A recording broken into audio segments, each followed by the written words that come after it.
to confess all. I used to run a market stall... Yeah. ...that only sold hats for dogs. Please, team, this shouldn't take long.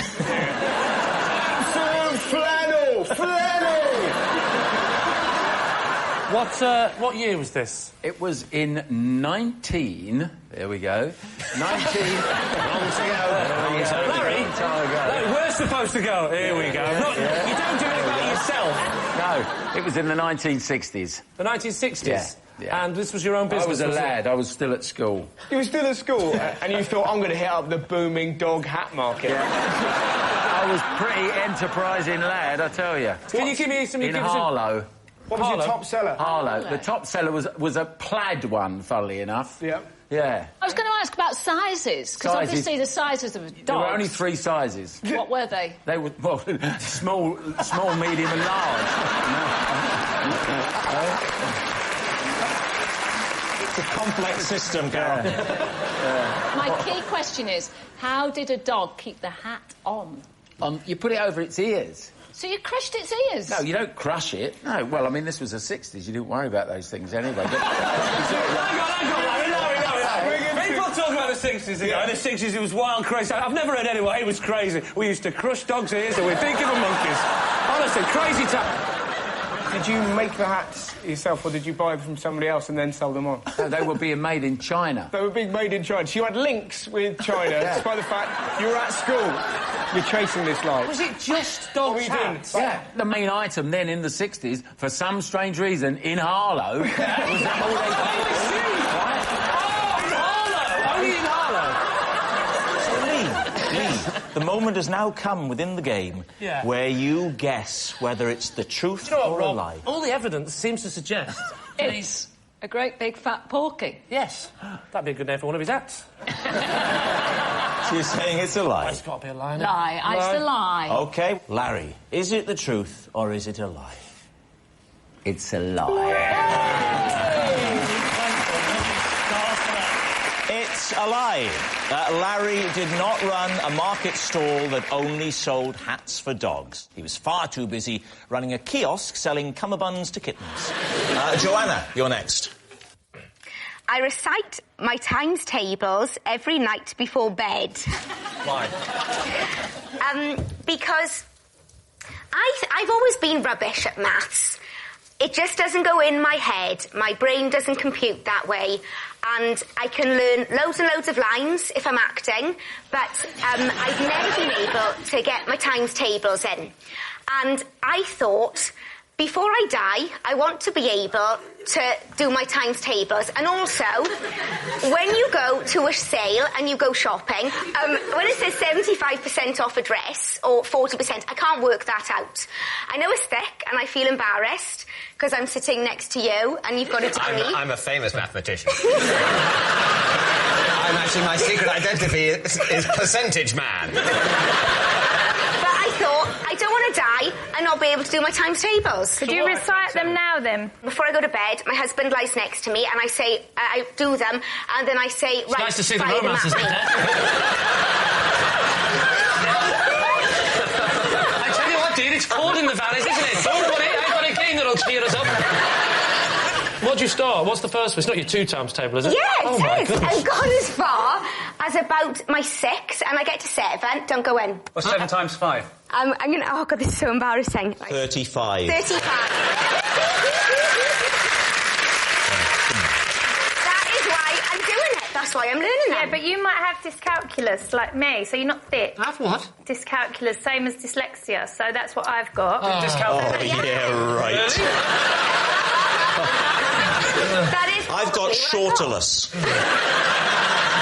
Well, that's true. Don't you come round here giving it any of that, sweetheart. You'll be barred from this bloody pub, all right?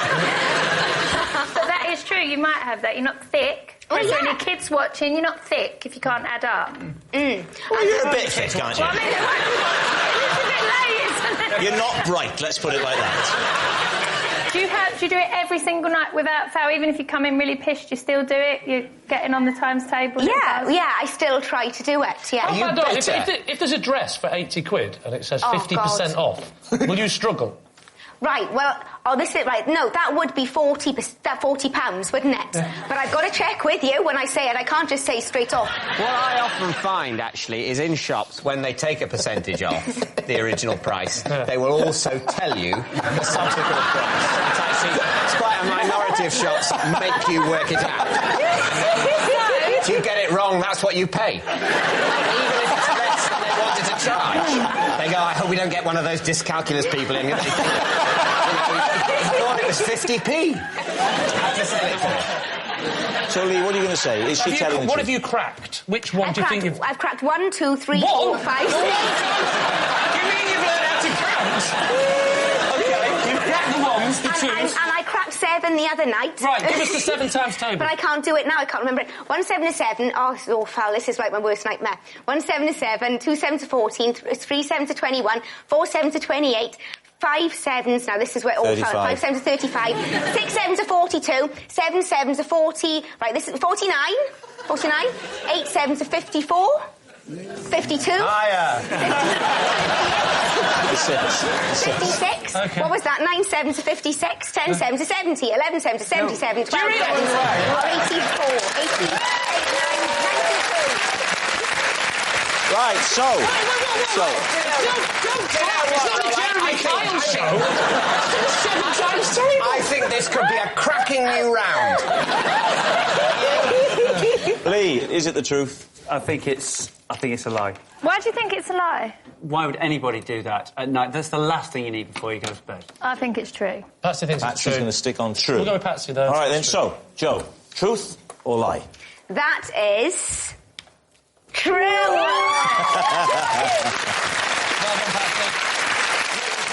Yes, it's true.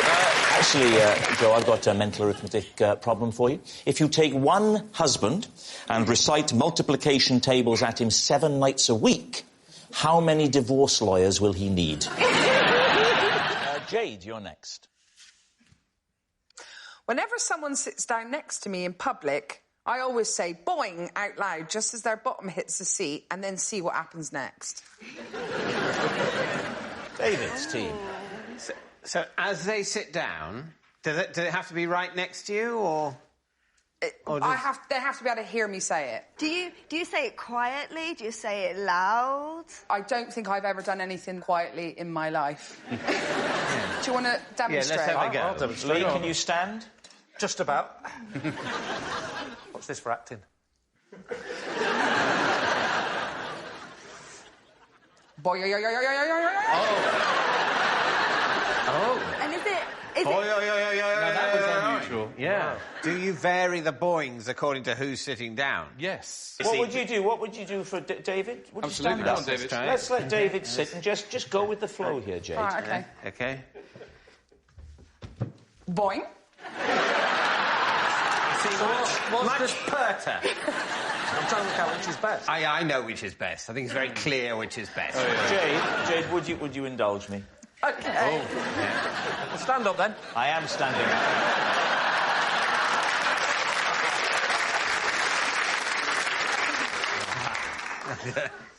Boing. Is that a Welsh boy? Yeah. It's just quite Welsh, but also quite seductive. Ellie, what do you think? I can see it, you doing it. Do you have to be on it? Do you have to be focused? So when someone sits down, they go, boing. I don't think about it that hard. It's just... it's just if someone... You can spot the Olympian, can't you? You have to be on it. You have to be focused. I don't really think about it, really. OK, David, it's time to be a captain, to be a leader. Okay, what do you think? Real leadership quality, that. I'd love it to be true, but I think it might be false. I think, that, having got to know you, I think this is absolutely credible. I think it's very much the truth. David? Well, I was going to say it's probably not the truth, because what she said is that every time someone sits down next to her, she goes boing. And I don't think anyone would do that. OK, we're going to say it's not true, it's a lie. You're going to say it's a lie. OK, Jade, was it true or was it a lie? It's a lie. It's Caroline. I once went home halfway through a gig I wasn't enjoying, then came back at the end and pretended to my friend I'd been there all along. Right, David's team. A gig is like a concert or something. Yeah. What kind of gig was it? It was a Genesis gig. Oh? When was this, Caroline? Probably 82 or something like that. So you were at a Genesis gig in the 80s, which would have been at a stadium, maybe. Yeah, Which stadium was it? Wembley. Where did you live? Finsbury Park. You got out of a stadium and all the way to Finsbury Park and then back to a stadium and in through security. I didn't get back in. I made my way to the sort of bar-y bit and waited and met my friend. It's not easy to get from Wembley Stadium to Finsbury Park on the tube. You have to go down the Jubilee line. Yeah. And then There wasn't a Jubilee line, was there? Yes, there was. That was 1977, the Silver Jubilee. Oh, so, yeah. Wow. Thank you. I'm glad that the railway enthusiasts are in. Tell me, John, if you were to be at a Genesis concert, do you think you'd have the strength of character to leave while they were knocking them out? I wouldn't be there in the first place. Why didn't you go to a nearby cafe or pub to wait for your friend? She could still hear him there. Yeah.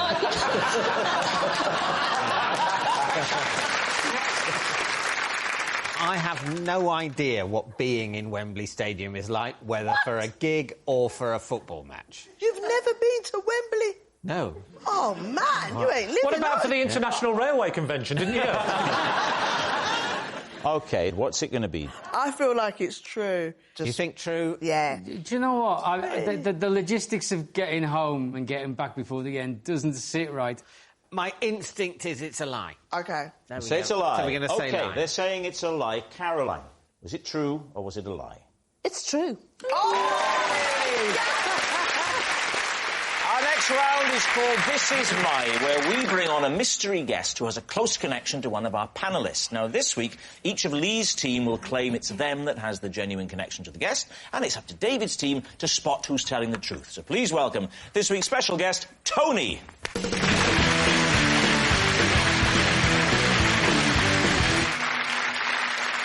Right, Kevin, we'll start with you. What is your relationship with Tony? This is my mate, Tony.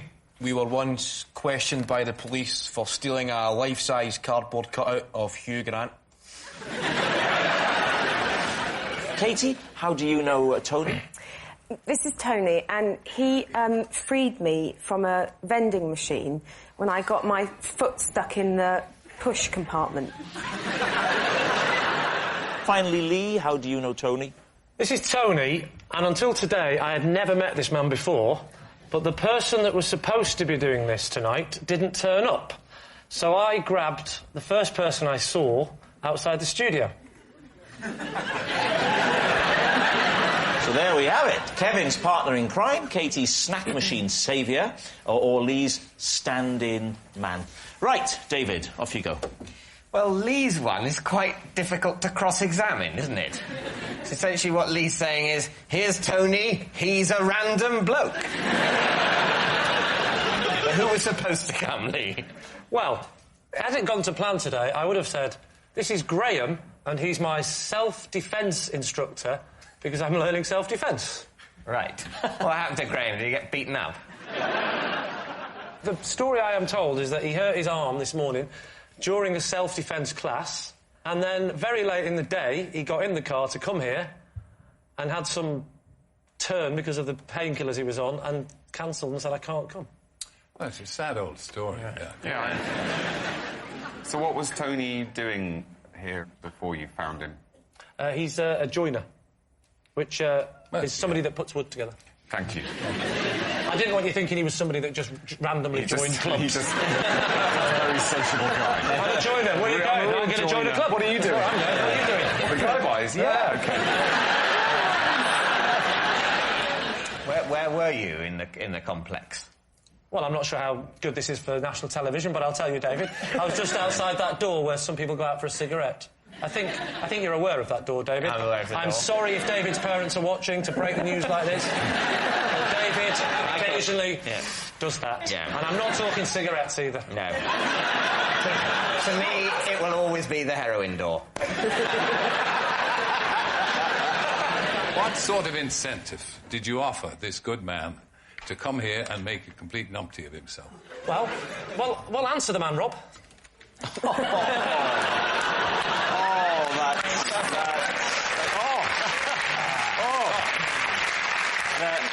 The rejected chuckle brother has got the better of me again.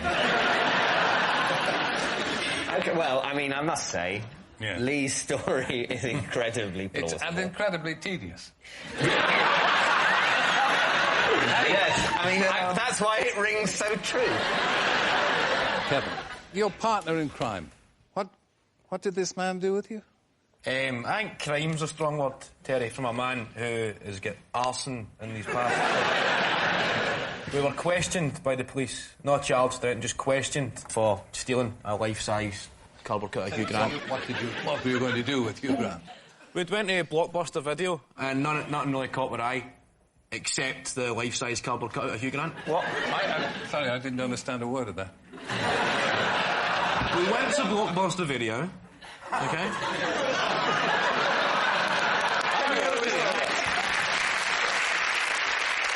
And nothing caught our eye, Terry. Finally, he's talking normal. Exactly. It shows to every Scottish person if you just made a little bit of effort.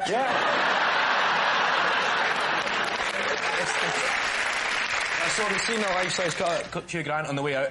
It was threatening to be a pretty dull evening until we seen this, and we thought, we'll steal this and have a laugh on the way back home. And we were walking home, a police car pulled up and said, "Where are you going with Hugh Grant, lads?" The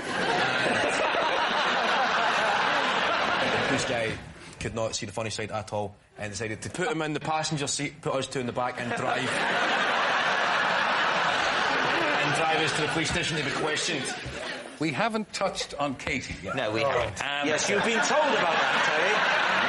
We told you quite clearly before we started. Yeah. Where was the vending machine? It was at Cardiff Central train station. What did the vending machine vend?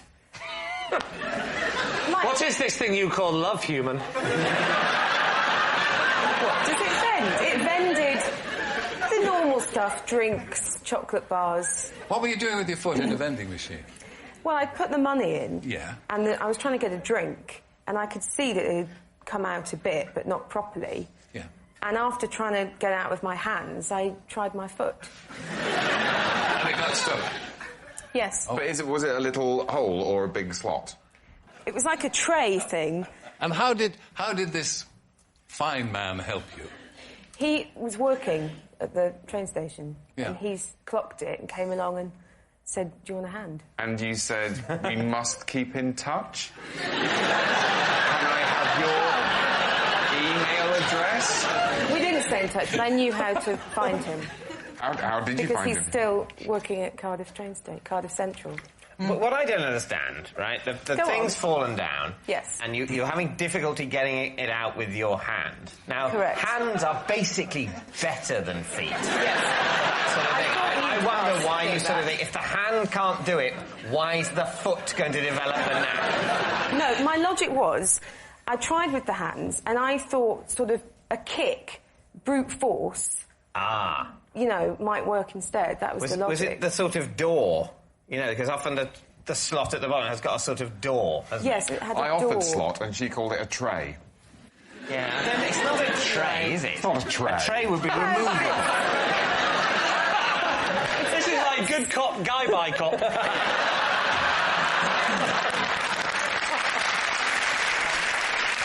How did he release the foot? What exactly did he do? He had a key to open the front bit. So you just went back and whoa! Well, what do you think is the most plausible story then, Terry? Do you think it's... I think, and once again, I may be putting my faith, as indeed I have throughout my life, in a woman. So you believe Katie? He looks Welsh. I think Lee or Kevin. I'm having some Guys, I difficulty. need some consensus. I'm having trouble picturing the foot lodged in the tray. So if you're saying you're going towards Lee, you have to then accept that he is having self-defence lessons. Oh, that's a good point. Because Why are you getting self-defence lessons? Well, because my wife decided to take self-defence lessons, and she asked me to come with her. We have private lessons, and he comes round to the house. Okay, I wasn't expecting it. It was on the NHS. I've thrown money at the problem. What are you going to say then, chaps? Is Tony Kevin's Hugh Grant thief? Gosh, crikey, gosh. Katie's vending machine hero or Lee's last resort? I don't know. I don't know. Oh, dear. I think maybe Kevin. I think I'll go for Kevin. And you think it's Katie? I don't know. So I'm going to say we think it's Katie. OK. Tony, would you please reveal your true identity? I'm Tony, and me and Kevin did steal a life-size Hugh Grant cutout.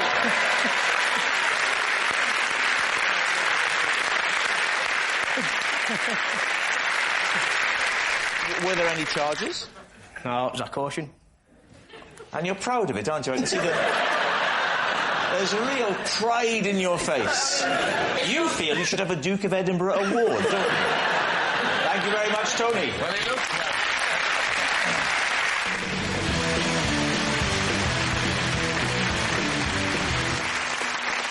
So, Johnny, what is Johnny to you? This is Johnny, and we once pretended to be members of Take That to get backstage at a gig. Right. Johnny's boy band buddy. Anna, how do you know Johnny? This is Johnny, and it's my fault that he had to climb a mountain twice in one day. Right. Anna's unhappy hiker. And finally, Lee, your relationship with Johnny. This is Johnny. At school, we both fell victim to Brian Pimento's infamous biscuit con. So there we have it. David, where would you like to begin? Johnny, what did you do with him? You snuck backstage? Well, we didn't sneak. Yeah. What we did is we convinced an ignorant promoter in the early days of Take That that we would Take That. We didn't only snuck backstage, we wanted to go on as Take That. And you said that you were actually in the band? We said that we were the band. We were at a local county show, and we decided it would be a good idea. Take That had just released It Only Takes a Minute Girl. So which is an unusual brag. And they weren't that well known, so they booked them cheap, and we decided to just chance our arm and pretend that we were them. And which particular member, because I'm struggling here to think who it would be. This was a stroke of genius. Johnny told them that, like, every boy band needs one that's, like, everyone thinks they stand a chance with, and that was me. You always need one in the band that you think, yeah, I could. Yeah. and that, Rob, is why we have you. Thank you very much. Thank you. So where was this? At a big show. Well, a big show, that's not very specific. You said it was at a county show. Yeah, right. I'm imagining there's a lot of livestock being sold and displayed. But it wasn't that far. Right. Because before we were due to go on stage, they just judged the best rabbit. I can totally imagine a kind of event where early in the evening they judge the best rabbit and then Take That comes on. But just in case not everyone can picture it, can we have some details? It was St Helens. What county is St Helens in? Merseyside, and yet with the Cheshire postcode. Sort that out. When was this, Johnny? It was a big show. It was a big show. Johnny, what happened? Did you get up onto stage? No, what we did is we turned up and announced ourselves as Take That. Yes, but there's only two of you. He was better looking at the time. You know, marriage and running a pub hadn't ravaged him. And we turned up and just announced that we were Take That. And how far did you get with it? We got backstage. They were running late, so we were going to go on as Take That. Right. And there was only one guy who, outside of myself, who'd seen the video. Yeah. And just as they were about to announce us on, he ran up and told us to get out. All right. Who would you like to question next? OK. First question, Anna. Is what Johnny's saying true? The fact that you're considering it is bad news for your story. Can you remind us of your story? Something about a mountain twice. Yes, it's my fault. He had to climb a mountain twice in one day. Which was the mountain? It's called Cat Bells. Anyone heard of a mountain called Cat Bells? It sounded like she was trying to say Catmandu and forgot the rest. Cat Bells. Where's country? Yeah, where's Cat Bells? It's this country, my love. It's near Keswick in the Lake it's District. in the Lake District. What was Johnny? Was he like with you on a trip? Was he your guide, or was he like an ambulance person? Has it got to be one of the three? I'm giving options. OK, well, don't go through them all. We'll be here all day. Was he a fireman? Was he a postman? Was he a friend of your cousin or your cousin's friend? Was he your Uncle Pete or your Uncle Bob or your Auntie Pauline? Or just, you could use another system. Who was he? Who was he? Who was he? Johnny's my friend. Why was he and were you going up Cat Bells? Because it was like an anniversary, friend group anniversary. Leave the children at home, get on the bits, but earn the things and do a bit of exercise. Get on the bits and earn the things. She's making perfect sense. Get on the bits and earn the things. What do you mean? Have you had a bang on the head? Get on the bits and earn the things, isn't it? What? So what are you talking about? Yes, yeah. Lee's question. Please answer Lee's question. We're marking 25 years of friendship. Right. To earn the night out. This is the exercise that you're doing to justify getting drunk later. Yeah. And you go up Cat Bells. Yep. Tired, nice view. Go down Cat Bells. Why do you make him go up again? Because I realised that I had lost my phone and presume my phone is at the top. How long does it take to get up Cat Bells? About 2.5 hours. Good Lord. So I'm having a little, episode, a weep and a cry, and Johnny volunteers to go back up and get it. Right. And is that because Johnny fancies himself as Wolverine? I've not seen those films. Is he a great phone fetcher? Neither have I, but he's very Hugh Jackman, isn't he? Have you not seen that film, David? Wolverine phone fetcher? I think it's more that he's a very kind person, and I know a few things about Johnny, so... So a mixture of goodwill and blackmail. Yeah, I'm hasten to add, when Johnny was in my life, in my story, he was a very generous person. He always went out of his way to help.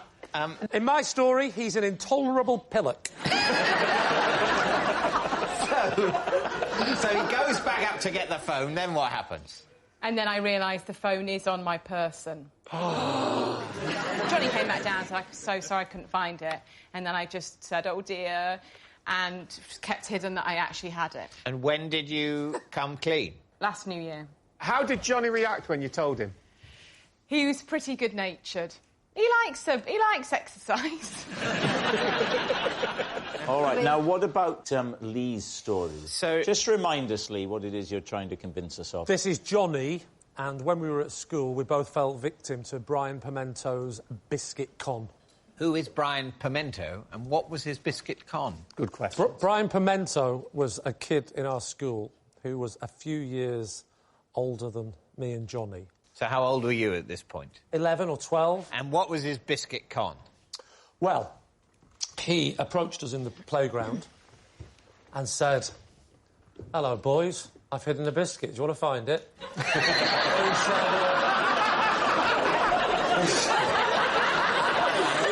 He said that his dad worked for McVitie's as a lorry driver. Yes. And that he could get us a whole tin of assorted biscuits each. Ooh. Those big Christmassy ones with 3 layers. And what did you have to do to get these? Well, he said, so if your parents smoke and you can take some cigarettes from them and give them to me, I'll exchange it for 2 big tins of triple-stacked, Christmas-assorted biscuits. How many cigarettes did he require for those biscuits? 5 each. That's a good deal. For who? For, I would say for you. Yeah. David, let's talk.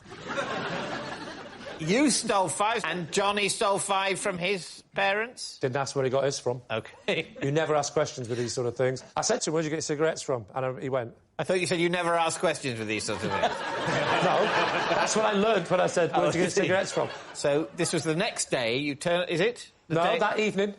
That evening? Meet us in the woods.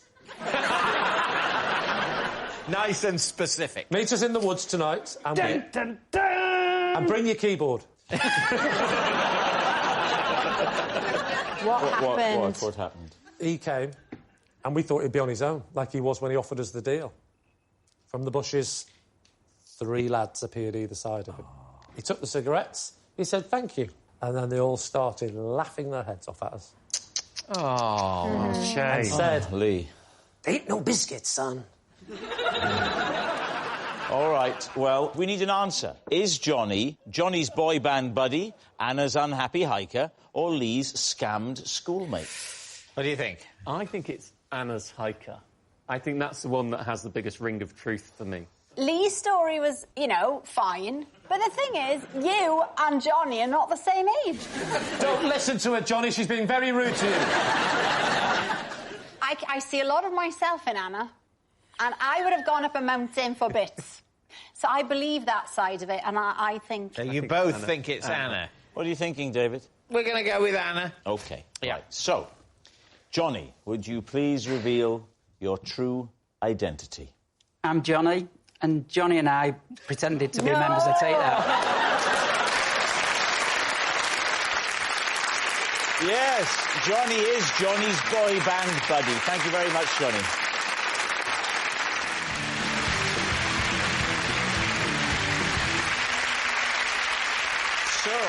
Rory, who is Jamie to you?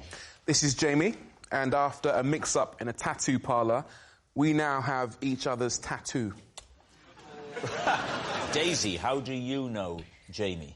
This is my ex-boyfriend, Jamie, and I used to put sleeping pills in my parents' tea so I could sneak him into the house.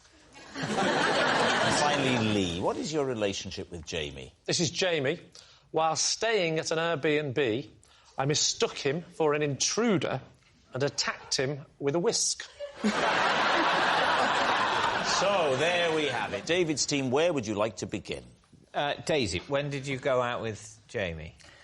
When I was about 14, 15. Where did you get the sleeping pills? My mother had them to get to sleep. What was the drug? It was just regular kind of night-old sleeping pills. I don't know. Over the counter? Over the counter. But they weren't prescription. They weren't like some hardcore thing from a doctor. So you were trying to get them just to nod off a little bit earlier than they would have done. Yes. What sort of time would you administer the dose? So I would administer, especially when they're watching Inspector Morse. So I'd say, "Can I make you a cup of tea?" They'd say, "Yes, please," and I'd be in the kitchen putting them in the... How many times did you do this? How often did you do this as a tactic? I think for the duration of our relationship. Which was? About a year. What was it about Jamie that was so unacceptable to your waking parents? Because he was a very angry goth. And he didn't treat me very well. See, I wasn't necessarily assuming that your parents didn't approve of the relationship, just that they didn't approve of you, the thought of you holding hands with him. No. Did you think you were coming on Jeremy Kyle? So, you've drugged your parents. What happens next? Then they go to sleep. What, in the chair? No, they say... And you say, "Come on in, you come, my lover, don't worry about them, they're out for the count." They say, strangely, this episode of Inspector Morse doesn't seem as gripping as yours. Let's get an early night. Who cares who did it? They get very tired watching the show. They pootle off up to bed. At this point, he's finished work at the Chinese restaurant, so I sneak him round the back gate. And because he's a goth, he's very well camouflaged in the dark. Then Mum goes to bed, and we just listen to Iron Maiden very quietly and write goth poetry together. I've never heard that euphemism. No, but... OK, and this happened for about a year, and were your parents unaware of the relationship altogether? No, because they woke up once. And... You went and got the chloroform and the hanky. So they woke up, and my mum walks into the room to find some black goth hair on my pillow and says, "Paul," which is my dad, "get down here now. Daisy's smuggled in Jamie. Kick him out of the house and say something responsible." So my dad said, "Get out my house, you pillock." OK, now then, what about Rory? OK, so Rory, what was going to be your tattoo, and what tattoo did you end up with? I wanted a tattoo of a crescent moon. Quite classy. Yeah. Instead... Easy. Instead, I got a picture of Popeye's face. And where? Just there on my left shoulder blade. Have you still got it? Yes. And how did the mix-up occur? We were on holiday in Thailand together. Bit of a lads booze up. One thing led to another. We all got a bit merry, shall we say. And I don't think it was Jamie's idea. I think it's probably Sam, my other friend, who said, "Let's all get tattoos." Yeah, that sounds like Sam. That's a kind of... It's a very Sam thing to do. Yeah. When was this, Rory? Late 2000s. The late 2000s? Sorry, early 2000s, my bad. The early 2000s? Well, the late 2000s would be nearly 1,000 years. A long time in the future. So, you're in Thailand. Yeah. Talk us through the tattoo parlour. Where was it situated? Koh Phangan. So you fly in, you get to Bangkok, and then I think... If you're lucky.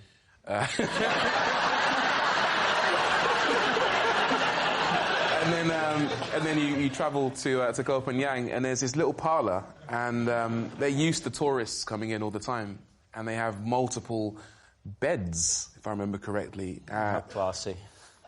And not that kind of establishment. And then you choose out of a book what you want. Yeah. And then you kind of go... I know what a book is. I'll have the number 4, Jamie wanted the number 5, or whatever. With rice, it was. or...? Not that kind of establishment. Okay. And then So it is neither a restaurant nor a brothel. The kind of establishment it is a tattoo parlour with beds and a low standard of administrative competence. You'd have gone out of the storm on this stag weekend, David. Rory, how long was it before you realised the mistake? Immediately. Yeah, you stand up, there's a mirror there, you go like that. And there wasn't a picture of a classy crescent moon, there was a picture of Popeye's face with the pipe and everything. Who was more upset by this outcome, you or Jamie? Me, by far. Right. Absolutely. He's now got a classy crescent moon on his back. I've got Popeye. Are you not following this? OK, now then, what about Lee? Remind us, Lee, of your claim. So this is Jamie, and while staying in an Airbnb, I mistook him for an intruder, and I attacked him with a whisk. OK, and where was the Airbnb? The Airbnb was in Rye. And why were you staying in an Airbnb in Rye? Because I like to get away from my family, full stop. I like to go away and write and just get some peace and quiet, so I go away for 2 or 3 days, occasionally, very occasionally. Why did you Get married in the first place? I don't know. I've asked myself every day the same question. Why did you choose a whisk over a knife? Well, as you may know, that a lot of people that are attacked in their home are often attacked with their own weapons, because what they do is they take a weapon, like a hammer, and they go, "Get out my house," and then the burglar panics, and then he grabs the hammer, and a fight ensues, and then the person ends up getting injured. So when I opened the drawer, I had to make a selection. And I couldn't go knife for the reasons I've just explained. I looked at big rolling pin. I could get attacked with that. But you can't go the other way either. You can't pick up the Mr. Men jelly mould. And I had to find out what was the perfect middle ground between... It looks aggressive and offensive, but I think it'll be all right if he tries to hit me with it. What's the most he's going to do? Mess my hair up? You wouldn't want a knife, you wouldn't want to kill him. You'd have a wish, you could just beat him.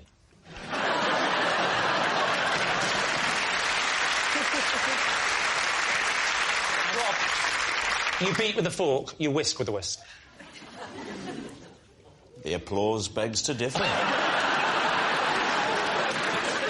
Let's set the scene. Paint a more vivid picture for us. It was daytime. It was daytime? Yeah. I mistook him for an intruder because I subsequently found out that on the email that was sent by the person who owned the house, they said, oh, by the way, someone's coming, whatever it was, Saturday afternoon, to have a look at the wood-burning stove. I hope that's OK. There'll only be 20 minutes or whatever. So I was asleep, and it was about midday, something like that, and I hear a noise downstairs.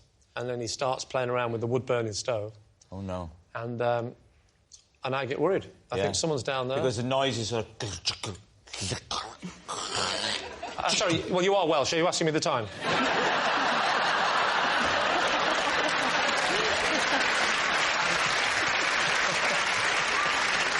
And so I go downstairs and I see this figure.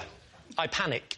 And I was going to say, get out, or else. I don't know what I was thinking. I just ran at him. I'll whip you to a soft peak. Oh, no, I definitely didn't say that to him. No, never say that to a strange man in your house, David. And I whacked him on the back really hard, just kept whacking him and whacking him. You hadn't previously challenged him or asked him why he was there. You just went straight in and battered him with a hand whisk. I just panicked and I was just straight in, and went to the kitchen, got the hand, batter. No, there's no batter involved. We need an answer. So David's team. Is Jamie Rory's branded buddy, Daisy's smuggled sweetheart, or Lee's innocent intruder? What do you think, Diane? Well, I'm not sure about night owl. I don't think it's that strong. So I think Daisy's lying. Yeah.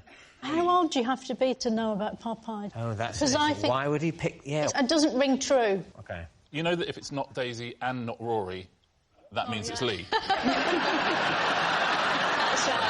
Can't believe. So, what's it going to be, David? I think it's Daisy. You think it's Daisy? I could be persuaded that it's Daisy. We'll go with Daisy. You're going to say Daisy? Yeah. Jamie, would you please reveal your true identity? I'm Jamie, and I used to sneak into Daisy's house.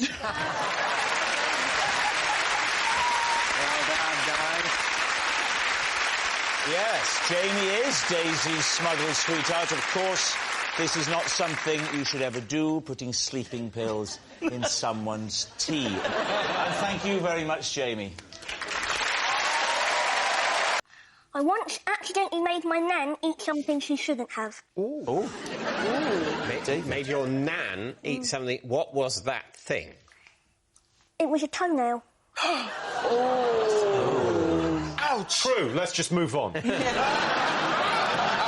I need to ask a question. Is your nan still alive? She is. Yeah. Well, you sounded rather regretful there, Lenny. Are you keen to get rid of the old bat? Yeah, he's just making... It is June we're recording this, and this is going out at Christmas. He's just hedging his bets. Yeah. Can we just do different takes? Just say one no, she isn't, and then one she is. Okay. Just we have both options. Is your nan still with us? No. I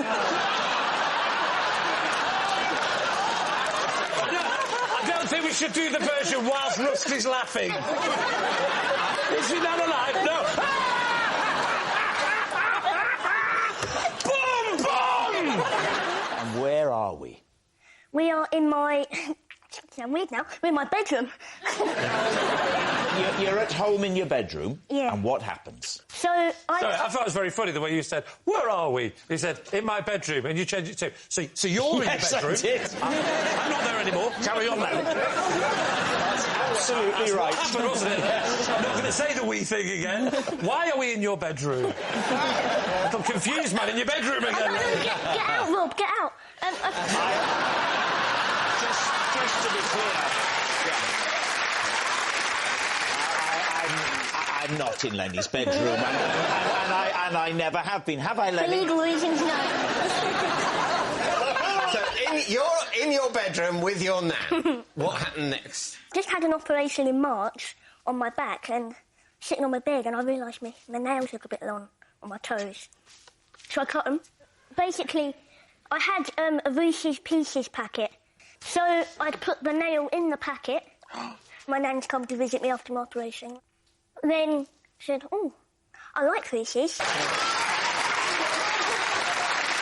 right, it's time to make a choice here, David. OK. I'm trying to read your mind, as you rightly tell, so try and keep still. OK, I think it's true. They think it's true. Lenny, was it true or was it a lie? You can read minds well, it's true. For a summer, I worked at a funeral director's that offered themed funerals. What's a themed funeral? Give us an example of a theme. Well, you can have a medieval one. How does a medieval funeral work? You have it when you're 26.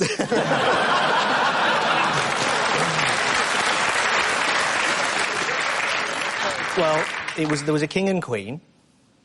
Right. Obviously. Who are the king and queen? The sort of the departed parents? The nearest people to the person who's died. They dress up? Yes, they dress up. Oh, I see, so it's not just the dead person. Everyone's got to be into medieval. The people who are alive are dressed up and the dead person's dead. He doesn't know. You're too upset. We've had medieval. Medieval. Could you give me 3 others? There was a Valentine's Day massacre one. Oh, come on! What did that tell us, that? Actually called Valentine's Day Massacre. It's called the Blue Parrot. What? Well, the Blue Parrot is the name of the supposed club that all the people... They're all believing it now, look at that. The St Valentine's Day Massacre was an atrocity. Why a funeral is depressing enough? Why would you want to make it more depressing? It's not me personally, it was on the list. What was beyond the pale? Like, if I came and said I want a cannibal-themed funeral... There was one who came and wanted all the people to be serial killers. But dressed as different. I just realised you said... I genuinely thought you said cannon and ball thing. What are you talking about? He's dead! He is dead! Did you ever get a point where there was, like, another regular funeral going on at the same time and maybe they were slightly upset to look over and see people in zany It's a Knockout costumes burning a corpse into the ground? It was only ever crematorium, it wasn't ever burials. So it was quite private. What if they said, before the crematorium, he was a big fan of Bonfire Night, can you stuff it with fireworks, Catherine wheels, the lot, and then when it goes behind the curtain, pin the coffin to a wall and watch it spin round as the flames spin round. So, Lee, what are you saying? Do you What's know the what? decision? I'm getting genuinely annoyed by this, because I know we've got to say it's a lie. Because if we say true and it's a lie, everyone at home is going to be going, what? How could that possibly be true? And then there's a massive voice in my head going, this is true. I know exactly what you're saying. Really? Yeah, there is. But the St Valentine's Day Massacre! I know, it sounds ludicrous. Lee Mack, make a decision. What is We it? go for common sense. Yeah, it's a lie. Let's not look stupid. All right, go on. We'll say it's a lie. Saying it's a lie. OK, Reese, fact or fiction? It is... lie. It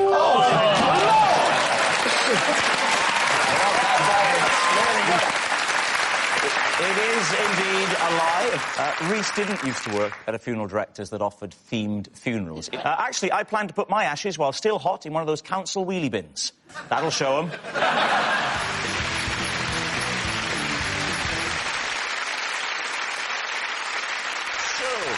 Sean, what is Jerry to you?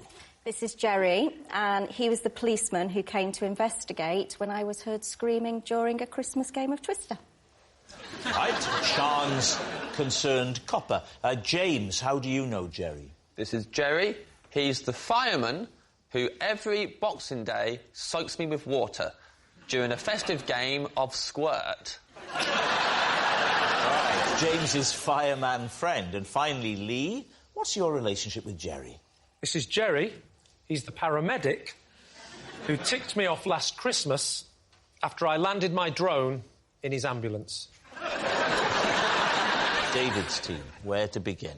Sean, you were playing Twister. Yep. What was the occasion? It was in between Christmas and New Year, and me and my family had gone away and rented a cottage. And why did you scream? Because I think I had my left hand on red and right foot on green. Tricky. And we'd all had a few drinks, and... What was the time? What time of day?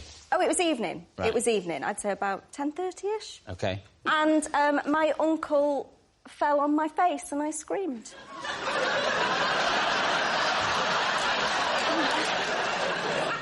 And you would scream, wouldn't you? You would scream. Was he a friendly uncle? Very friendly. If you've been affected by any of the issues raised in tonight's show, there is a website you can visit. It wasn't a horrific scream. It was fun. I was having fun. I was just a bit hysterical. Could you reproduce it, Sean? Could an actress of your stature reproduce it for us now? Imagine Lee is this uncle who's a little too friendly. You're never that happy when he turns up, no matter how many presents you think, oh, it's Uncle Lee. Oh. I like the way that you said she's a good actress, so she could play the part of the screamer, but I could just play the untoward uncle naturally. So, there you are. Why don't you demonstrate the twister? James, what are you doing? Playing the twister mat.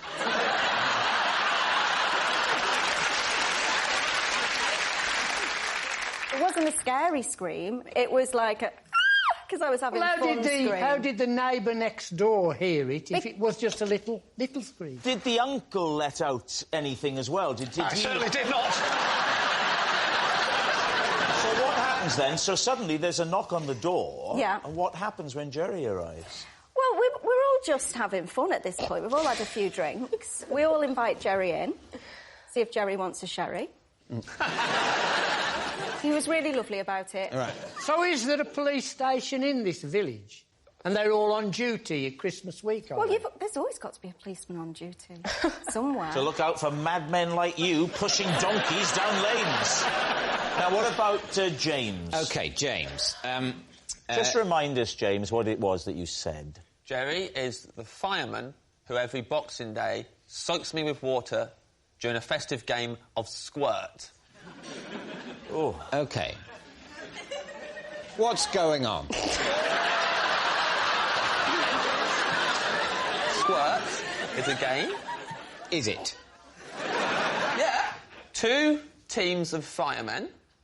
OK, so that's... For a game of squirt, the first thing you need is 2 teams of firemen. And they go either side of a river. Yeah. And you get a rope, and you tie it up in a tree at one side of the river, and then you run it along and you tie it to a tree at the other side of the river. Yeah. But before you've tied it to the other side, you thread a barrel across it. Of course you do. Just thread a barrel. Yeah. What if there's a fire in the local area during the lengthy setup for a game of squirt? Well, he's not... They can't put out fires anyway. He's only volunteer. Sorry? They're just a volunteer fire brigade. They're not allowed to put out fires. What are they allowed to do? Just look at them? They are permitted to pick up litter. Where do they get the fire engines and everything from then? Their fire engine's an old one. It's more like a ice cream van that's painted red.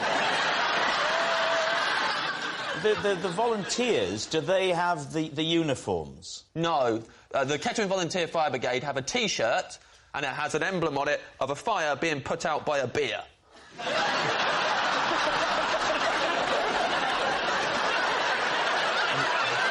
Talk us through the rules of squirt. OK.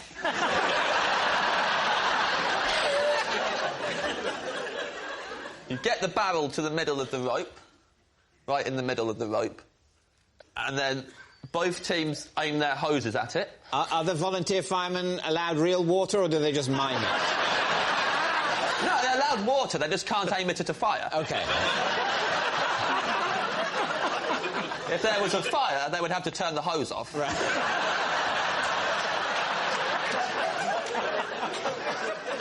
So what happens next? Someone's like, go! And then they both turn their hoses on and they aim it at the barrel. And what you're trying to do is you're trying to get the barrel, trying to squirt it along the rope so it gets to the opposition side of the bank. and all the water is hitting this barrel, and we're standing on the bridge.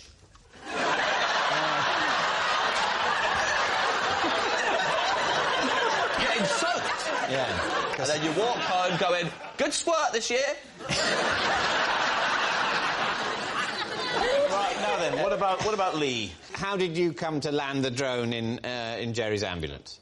We have this really weird tradition in our house where we like to keep dry. And so I thought, what I'll do is I'll fly my drone, but I'll stay in the house. And the window was open, and I thought... The window was open because it was a very hot Boxing Day. The window was open.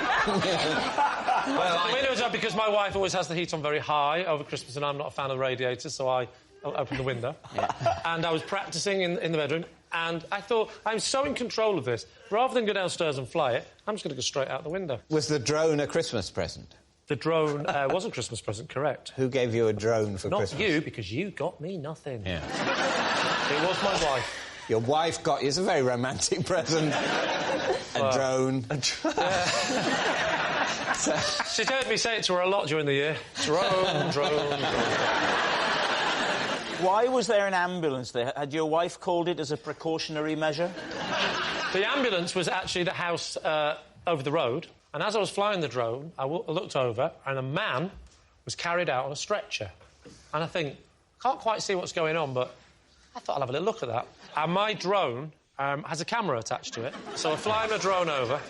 That's getting closer and closer. You know, I'm getting quite a good... It can help, I think, when someone's just had a heart attack or something. Something shocking or strange can really helps them really get it together. I thought so. And so I was watching it and I thought, this is interesting. And then he gets put in the back of the ambulance and the doors stay open and Jerry goes in the back. I think, I'll have a little look, see what's going on. So I get a bit closer. And now I'm hovering just outside the back doors. Yeah. And I pushed forward a little bit too much. And the drone went straight into the back of the ambulance, striking Jerry on the back. This presumably hurt Jerry because the rotors of a drone are very fast. Yeah, he was a good 3 or 4 inches taller than this last year. So Jerry spots you leaning out of your bedroom window with a remote control. What does he then do? Oi! I said, give me my drone back! I can't really repeat what he said on television. Okay, he swore. Because... No, he's French and I don't understand French. We need an answer. So, David's team.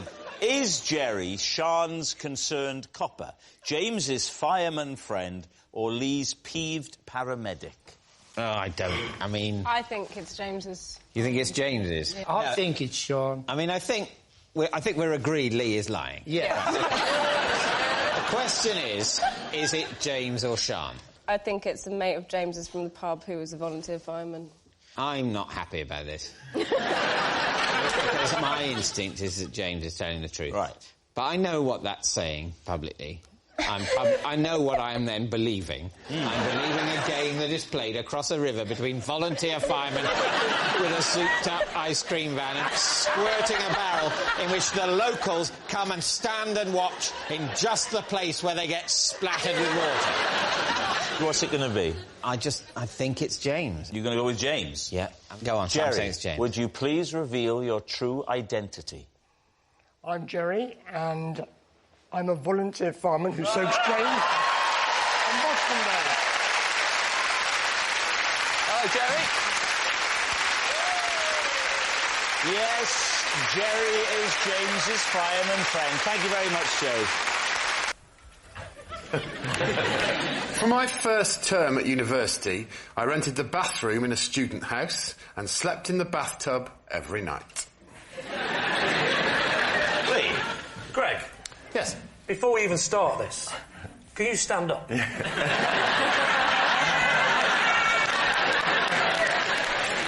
be no... Unless David stands up with me, there'll be no perspective. David? In fact, let's have proper perspective. Tommy, can you stand up?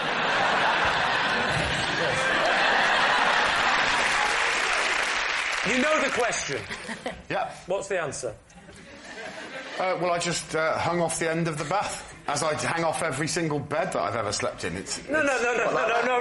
You definitely don't hang off a bat. Like you hang off a bed. Because a bed go like that, and then you hang off. Yeah. You'd have to go up and cross and hang off. You're tall, but you're not a snake, Greg. The thing what actually drove me to change my circumstances was that I was bruising the side of my cheek regularly by waking up in the morning and clanging into one of the taps. Can I ask why on earth you would sleep with your head at the tap end? That is mad. Yes, well, you know, I was 18 years of age and I mainly lived off Thunderbird wine, so bad decisions were my forte at that period. So did you have a bed in the house? Did you, so that was the reason you was in the bath? There was a... why did you think he was in the bath? I chose to, Phil, yeah. How many other people were there in the flat? 3. 3 people, what, 3 beds? Yeah. Why would you not sleep on the floor next to the bath? We had a giant 1970s sofa that had a peculiar corner unit, and I took both cushions from that corner unit and they fitted in the bath perfectly, and it was incredibly comfortable. So hang on, it wasn't a freestanding bath? A roll top? Yeah, was it a roll top freestanding bath? It wasn't a freestanding bath, but the end of the bath projected out into the room. Where was this, Greg? Which town were you? Was this Oxford or Cambridge? It was in Isleworth in West London. It was only because of a mix-up in housing agreements. We soon sorted out after a term. I only had to do it for a term. What was the mix-up?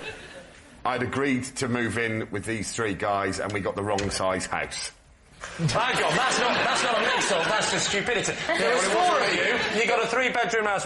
Been a bit of a mix-up, The boys blamed me, which is why I got the bath. Why did they blame you? Because I was the one who booked the house. How did you get into university?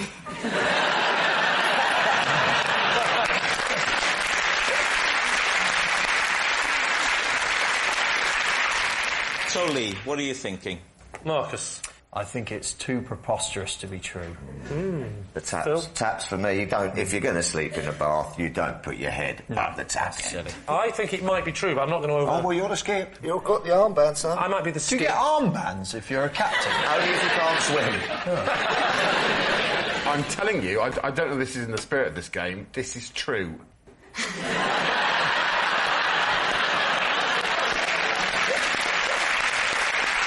That was sufficiently moving. I'm going with it. I'm saying it's true now. What are you saying, Skippy? Should we say true? True. Not Skippy, Rob, not Skippy. I'm not going to go and go and fetch help. I'm a skip. Someone's fallen into a mine shaft. We're going to go for true. Go on, mate. Change it to true. We've changed it. We're going for true. You're saying it's true. Greg Davis, were you telling us the truth or were you telling a lie? Do you feel, David, any sense of genuine competition in this game? Yes, I do, yeah. Then I think you're going to like me very much. It was a lie.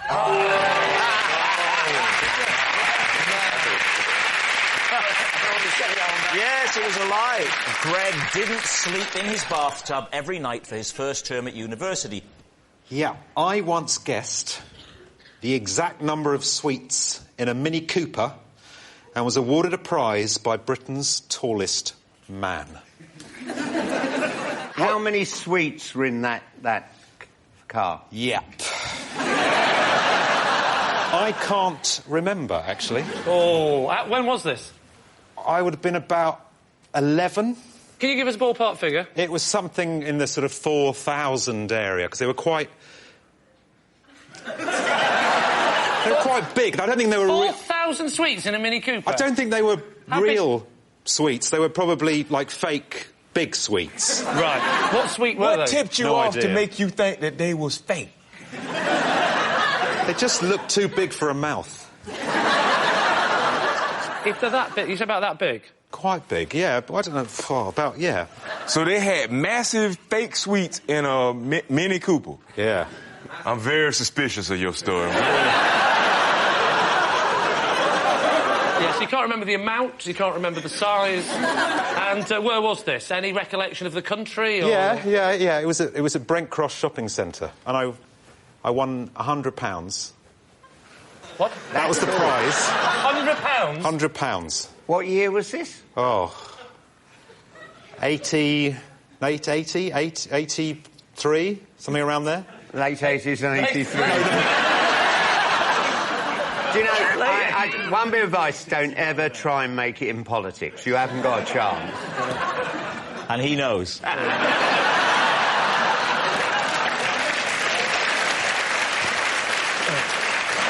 I sense you're edging ever closer to a decision. What are we going to say, Ken? He's lying. Not that tough, then. Reginald? My first instinct to say that that's too fantastic of a story to have ever happened to anybody. But then I think, you look like you might do anything.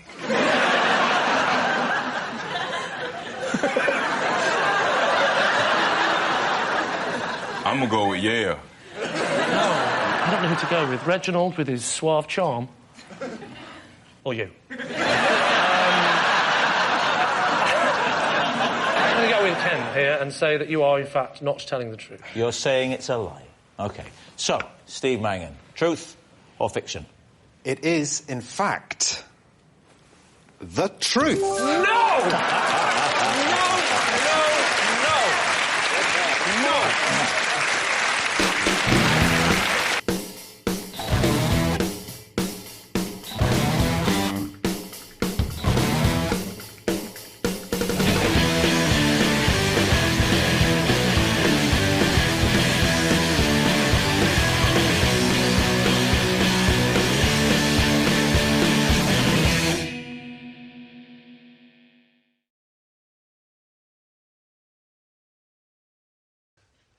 While on a camping holiday in France, I invented a game my family and I couldn't stop playing. We call this game Milky Cow. David's team. Well, to explain the rules of Milky Cow.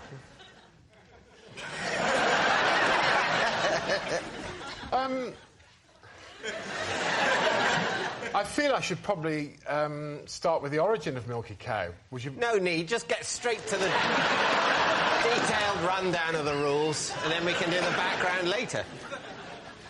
Milky Cow is essentially... Don't look at me. It's a test of the strength of your lungs, really, because a player in Milky Cow would breathe in as deeply as they can and then breathe out whilst constantly saying the phrase Milky Cow. Mm-hmm. If you stop, then you're out. This is working, right? Yes, yes. So the person who continually says Milky Cow for the longest is the winner. Right. So if let's say, imagine we're your family camping. We weren't camping. We were in a hotel, Claudia, but carry on. If you want to revert back to your car... Hey, hang on. Yes, refer back to your card for a moment. Oh, we were camping. You got to keep that face up. First rule of what I like to, always keep the card face up.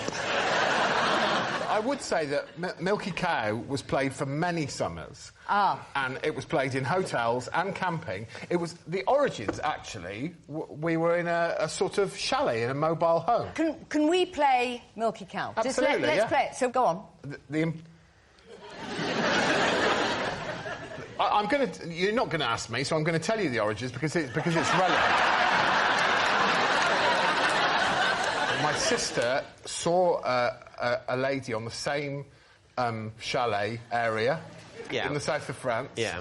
And she was a perfectly normal-looking girl, but my sister said, look at that Milky Cow. And when we all looked at her, she had quite bovine features. Every day we saw her, and Milky Cow became exaggerated every time we saw her. So the first time we saw her, my sister went, look at that Milky Cow. We all went, oh. And maybe on the third or fourth day... Yeah. Yeah. My sister just naturally went, Milky Cow. And then we all started driving past her and going, Milky Cow. And as the days went on, it became Milky Cow. Eventually... God, I've been on this show for 5 minutes, I already feel insane. Eventually, it became a test of who could say the longest. Right. So, do you want to... Of course. Play? Well, you say that it's addictive, so I imagine if I start now, I'm off. Yeah. All right. Maybe we'll stop playing Would I Lie to You? It'll be like a footnote in the history of the incredibly successful television programme Milky Cow. For the first 11 or 12 series, it was another game called Would I Lie to You? What's the point in all those lies and truth? Let's just all go Milky Cow for hours and hours and hours, because it turns out to be the most entertaining and addictive thing you can imagine, and heroin sales will go through the floor.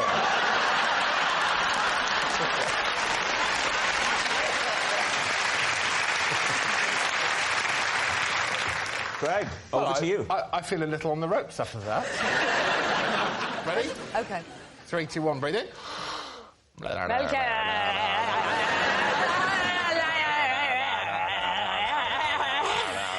Quite good fun. Milky Cow, I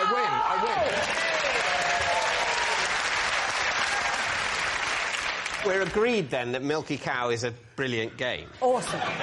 The question is, was it invented several years ago in the south of France, or was it invented a few minutes ago here? You think it might be true? Well, I mean, it's false. Most deaf. You're chatting, bro, but I think you developed an amazing game on the spot. So, I mean, if there's half a point for that, I don't know how it works, but yeah.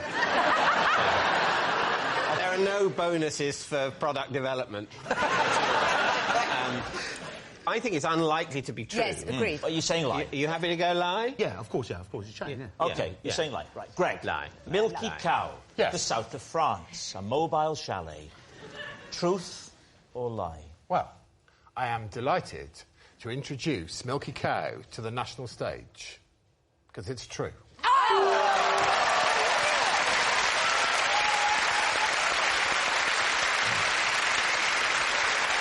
Yes. Yes. Rejoice, it is true. Greg did invent a family game called Milky Cow. Dear me.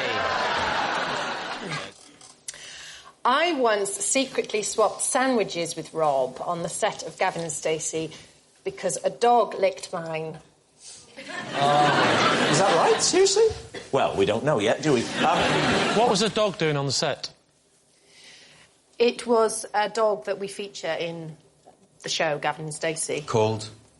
Oh, No, what's the show called? Just... Gavin and Stacey. Is there she's a good. dog in Gavin and Stacey? Yes, he runs The one that runs along the promenade? Oh, yeah. Did it have any negative effects on Rob?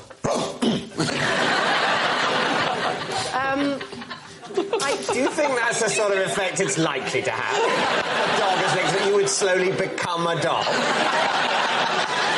I think it's been more some sort of bacterial infection than actually morphing into a canine. Well, here's the thing. A young student in America, Peter Parker, got bitten by a radioactive spider. What was the sandwich? Cheese and onion. And you let me eat it? Well, it was a bit of a bet. It was a... No, so everybody was in on it?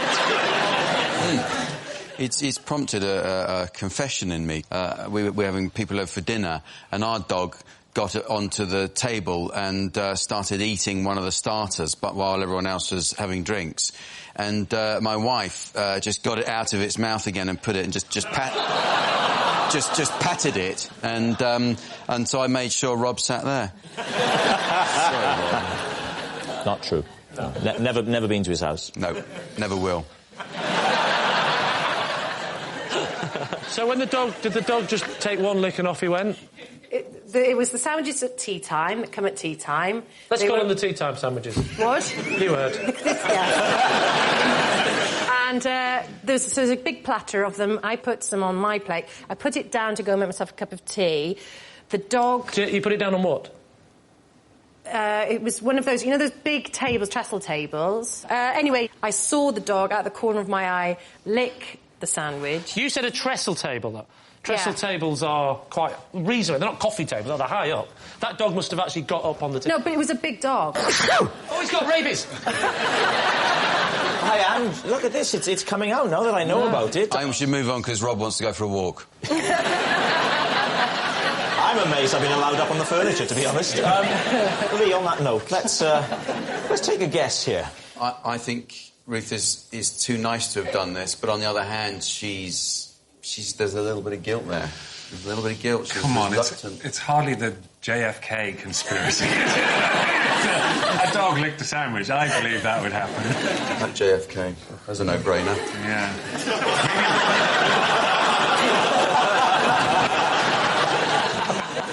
Jack, what do you think? I say true. You say true? True. You say true? I'll have to go with the team and say Okay, true. you're saying true. Ruth, is it true or is it a lie? Rob? It's a lie! Oh, thank God. I would never do something like that. I'm glad, yeah, OK. Wow. It's the best news we've had all series. It's a lie. For superstitious reasons, I have to touch the tip of my nose whenever I say the word France. David's team. Have you ever been to France? Yes, I have been to France. It's a weird thing, but I have to do it. And I've done it since childhood.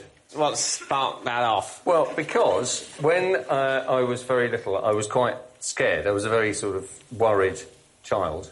And the thing that I was really worried about, more than anything else, was rabies. Little chuckle, little nervous chuckle after rabies there.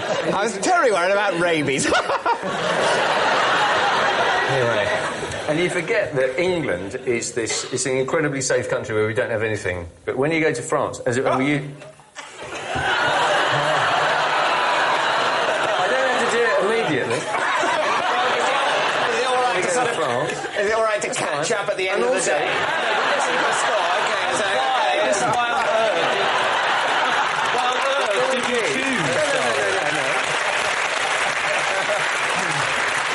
When I was a child, because I was so scared of rabies, and we used to go to France quite often, I thought that it would kind of ward off rabid dogs. It's one of those sort of weird childhood... How did you learn about rabies as a child, then?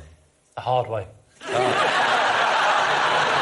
I learned a lot about rabies, or as the French, and if I say French, I don't have to do it. If I say France, I do have to do it.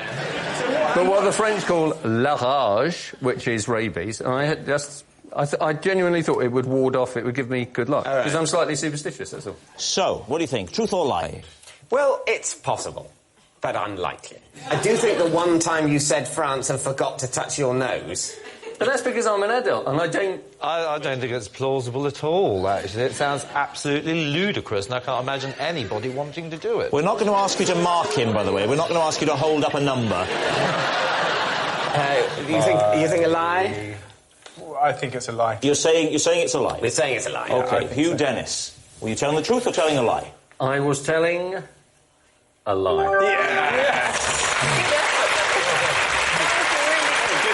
Yes, it was a lie. Hugh does not have to touch the tip of his nose whenever he says the word France. I have actually been fired by Alan Sugar. Oh, there we are. Right, OK. So why were you working for Alan Sugar? I wasn't directly working for him. I was working for a catering company when I first left drama school, like a lot of good drama students, black trousers, white shirt, handing round the drinks and the canapes, and I turned too quickly and knocked 3 glasses of red wine, I remember everything, 2 glasses of white wine and 4 canapes down a lady's top. And the lady was? Angry. Cross. I had no idea who he was until years later when I saw him on the telly, and I thought, that's the... who fired me. So was he standing next to Yes, it was his do. He was the host of the do, and I was summarily dispensed with. Dispensed of or disposed with? Dispersed. Yeah. Tossed off. What's the name of the catering company? Oh, God, Mayflower. Well done. You were the one that remembered it. Yes, I know. It's good that he can pat himself on the back of it. Yeah. Well done. It was Martin a long time ago. Well done. Yes. This is where I live. Well done.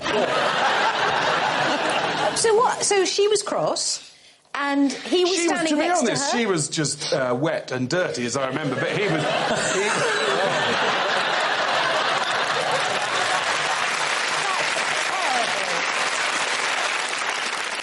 No, she was just busy with dealing with, worrying about her clothes, and his summary firing of me was a sort of display for her benefit as much as So anything. he was right there and he did it Yes. himself? Yes. And Did what he did use he- his did he go- catchphrase? Lovely man. You fight. Did he do that? You're thinking of Rocky Balboa, I think, aren't you? You fire. You fired, Edwin. You fired. Please, that's a very good Rocky Balboa, but doesn't he really sound a bit more like this? I love very much. I don't know time.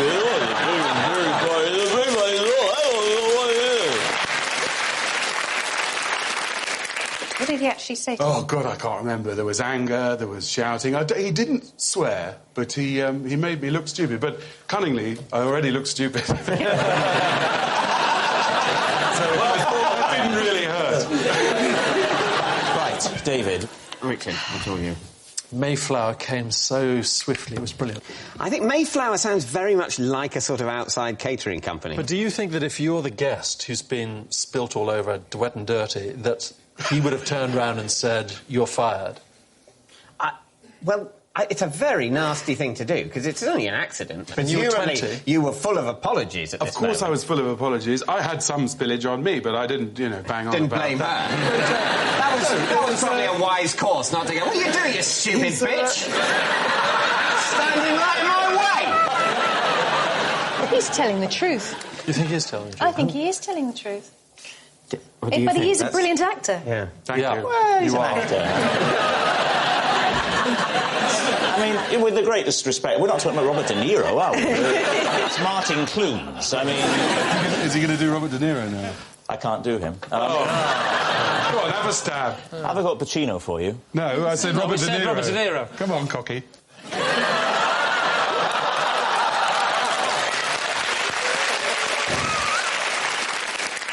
That's all I can do. That was a monkey. Robert De Niro as a monkey. He's very versatile. He could do a monkey that well. What's that? Al Pacino? OK. Tom Like Robert Jones? De Niro, that's it, with longer arms. No, Al Pacino is... OK, Pacino, OK? What do you got? That's Columbo. Yes! Actually, to be fair to him, when you stand up, it is a very good Ronnie Corbett. Yeah. So who's guessing? If that ends up in the show, I'm gone. Come on, everybody. Let's have a guess. Well, I think you instinctively think it's true. I'm going to go with true. Well, I haven't got a clue. So. I can only go with Fern. Well, Can I think... Yes. Let's go with Lovely. you. OK, we're going with Fern, and you're saying that it's true? Martin Clunes, our greatest living actor. Were you telling the truth, or were you telling a lie? I was telling a porcupine.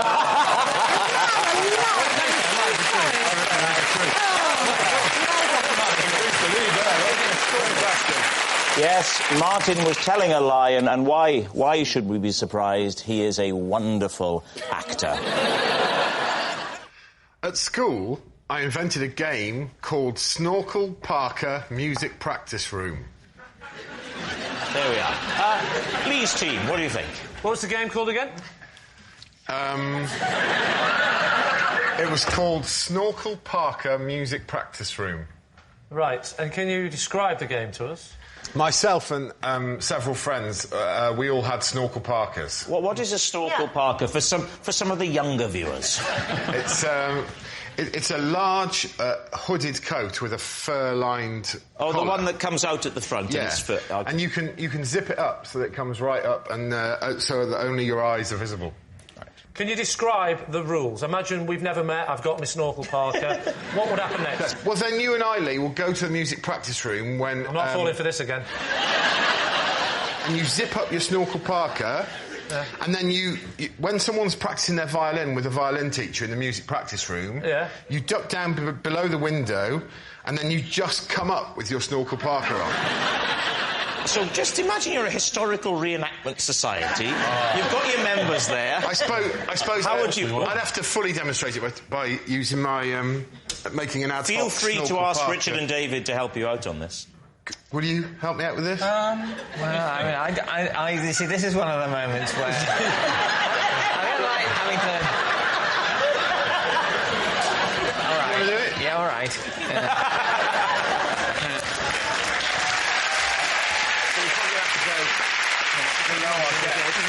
Below our desk. Yeah. Right. Yeah. So if you imagine that this was the music practice room and there was someone in there having a lunchtime violin lesson, you would wait until they were in mid-tutorial. And right, then, I'm picturing it, yeah. And then together, after 3... OK, yeah. 1, 2, 3...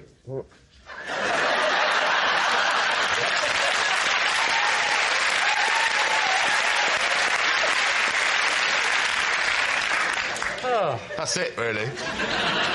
Was the secrets again the fact that they never knew who you were? Because you they wouldn't know who you were because there's only your eyes showing. And he'd tell you to go away, so you would all duck down away, and then you'd leave it for a minute. And then come back and then up you'd just come back up again, yeah. What age were you?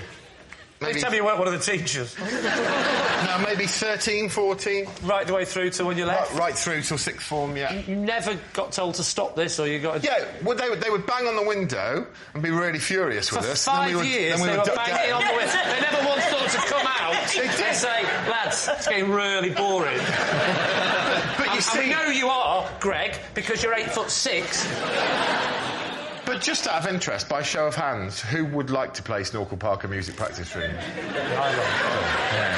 I'm quite keen on the game. I've already played it. I didn't really enjoy it. It sounds ridiculous. I mean, the last time... It does sound utterly ridiculous, Greg. It's almost as if you're lying. Do you think he is lying, Lee? What are you going to say on this one? Well, I actually believe him. I could just see you doing that for kicks and giggles. Bob, which way are you leaning with this? Well, it's got the anticipation, it's got the jeopardy, it's got the lot. Yeah. What a game! Yeah. Greg, something tells me you're going to get a phone call from Waddington's. If this gets picked up, this is... Just because I've talked about it now, it's mine, right? It's only yours if you really played it. If it's a lie, then you haven't copyrighted it. Well, if it is a lie and I've just read it off this thing, whose idea is it? Well, the person who wrote the lie. I'd like to maintain the rights to Balaclava Sports Hall. if anyone's interested. Right, Lee, it's time to take a guess. What are you going to say? We're going for truth. You're saying it's true. OK. Greg, were you telling the truth? Or were you telling Well, right, because that would make me utterly pathetic, wouldn't it? Yes, I was telling the truth. Yes, it's true. Greg did invent a game called Snorkel Parker Music Practice Room. At school, Greg was very popular with the other pupils. Not surprising, really, considering they'd created him in a science lesson. Whenever I eat beans on toast, I always imagine I'm a rescue helicopter, and with every forkful, I'm airlifting tiny bald men on a raft to safety. What do you think? How long have you done this for? Since I was about 8. Right. Any reason you do this apart from just keeping yourself amused? It's that my Auntie Bridget, who used to live with us... Yes. Is this going to be a tragic story? She's bald, she was on a raft, she never survived, and it's our way of remembering her. She was on a raft with 400 bald men. Yeah. Who needed rescuing. Trust me, we all know your auntie. Yeah. You say raft, you mean mattress. Yeah. Oh, I hope she's not watching. She's busy, don't worry. She used to live with us. My Auntie Bridget used to live in our house, and she would often have to look after us if our parents were out. You know, I wasn't a good eater. I was a very skinny kid. And she used to try all sorts of stuff, and this is one technique she had. She used to do all sorts of other things as well. Like what? What else would she do? Spaghetti was, you were trying to, you were throwing like a line, a rope down to rescue people at the bottom of a pit. Fish fingers were coaches. Fish fingers were what? There were coaches on the motorway. Here comes the coach, chop it in half. She's quite funny, my Auntie Bridget. She's quite odd.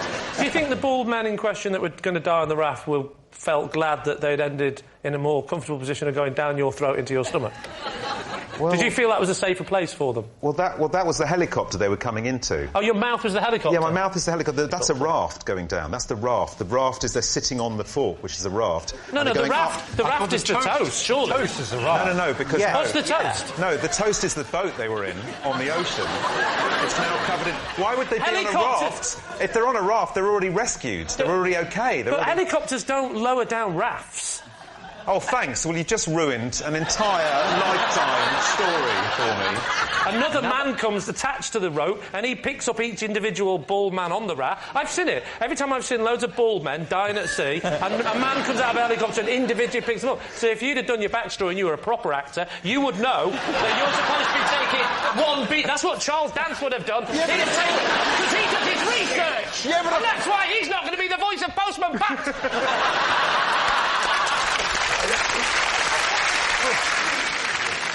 So what do you think? What do we think, Charles? Are we buying this story? Reluctantly, I think I am buying really? this story. You think it might be true? I do actually think it sounds quite realistic. I think that in a child's brain you might make up all of these scenarios. I don't think he was eating the beans. I mean, look at his hair. He was only eating the crust of that toast. We think it's true, don't we? You think it's true? Yeah. Charles says it's true? Yeah. I'll go on and we'll say it's true. You're saying it's true. Stephen Mangan, truth or lie? It is, in fact, a lie.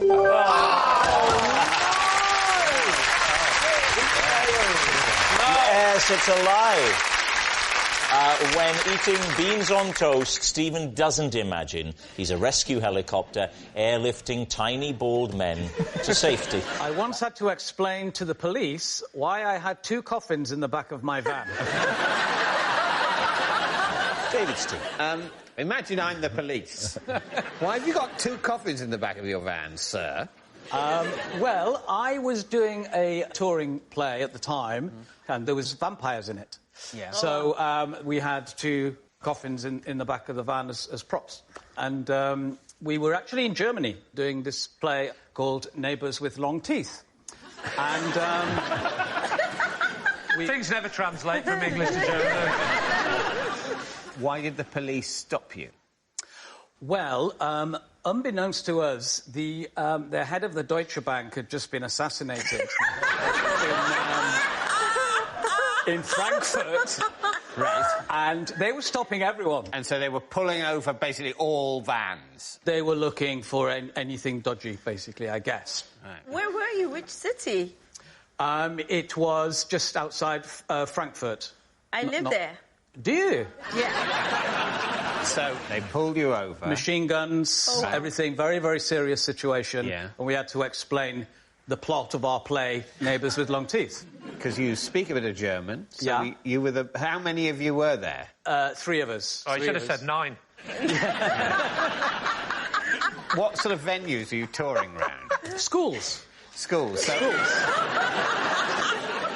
The plot went that I was a sort of young 17-year-old schoolboy who'd fallen in love with my neighbour who was a vampire, and she came up out of the coffin, and that's where we first met.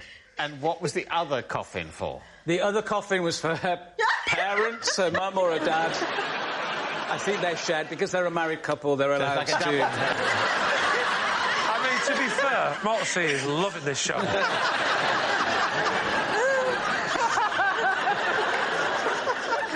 And how did you explain all this to the police? It was a lot of mime. But it's quite a complex plot, so how would you convey it to them? I think they had more things on their mind than the full... They didn't get to Act 3. So, yeah, if at what point in your description of the story did they glaze over? Right, Bez, what do you think? Well, I love the plot of Neighbours with Long Teeth, and it's got to be true with Stephen, I reckon. You think true, Motsy? You don't think any of this is true, do you? You don't think this is really happening? This is happening. But don't you remember when the president of the Deutsche Bank was assassinated in Frankfurt? When did this happen? It would have been its late 80s. I just born. Like... So you're not a suspect? That wasn't a big part of your childhood. Let us tell you the story of the president of the Deutsche Bank. Right, what's it going to be? Well, I live around Frankfurt area. I mean, even if I wasn't there in the 80s, I think I would have heard the story. How old were you when you went to Germany? 18.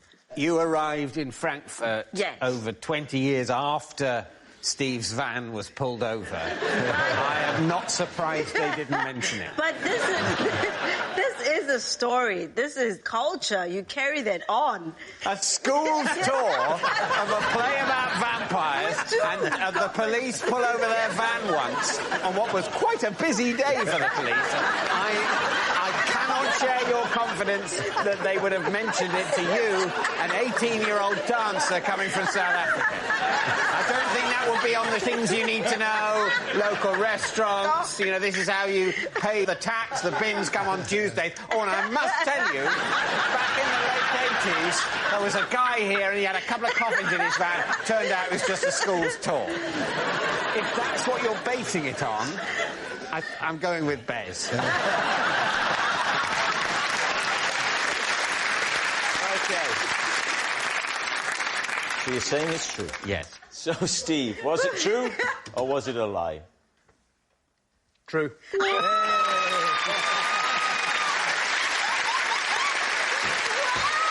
they never mentioned it.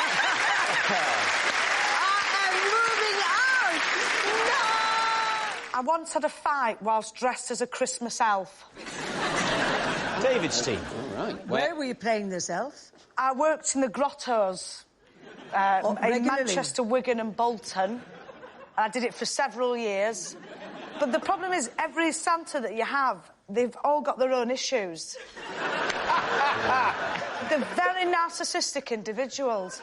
And if you're stuck on a shift with a Santa who's a bit of a plonker, it's a long day.